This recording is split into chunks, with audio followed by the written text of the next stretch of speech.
Samantala, isang symposium ang gaganapin, sentro ang mga pagsubok at tagumpay na hinaharap ng mga Pilipino sa larangan ng Canadian social work. May report si Teresa Barrera. Sino ang nakikinig sa mga Filipino social workers sa kanilang lugar ng trabaho? Itong nais talakayin sa isang parating na Filipino Social Worker Symposium kung saan pag-uusapan din ang mga hamong hinaharap ng mga Filipino social worker sa Canada. What makes us invisible, or what's invisible, are our issues, our contributions to Canadian society. Isa si University of Manitoba lecturer Monica Batak sa mga nagsusulong sa mga isyong hinaharap ng Filipino social workers sa Canada.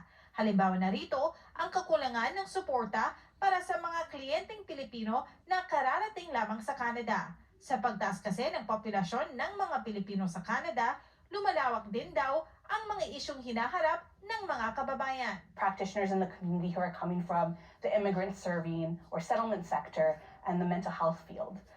So these are kind of two of the domains or two of the areas that practitioners in our community are saying we need more supports and resources towards those areas.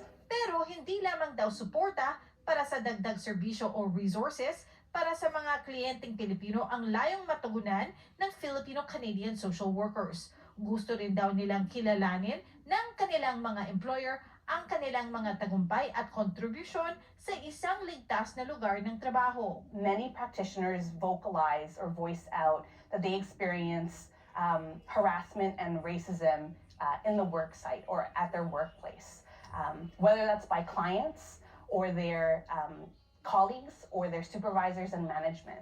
And so it's a recurrent issue in our community and also faced by many racialized practitioners across the country. Sa February 7 hanggang 9, magaganap ang kauna-unahang virtual symposium ng Filipino-Canadian Social and Community Workers Network kung saan inaasahang higit 200 social workers at mga estudyante ang dadalo. Isa si Batak sa mga panelists.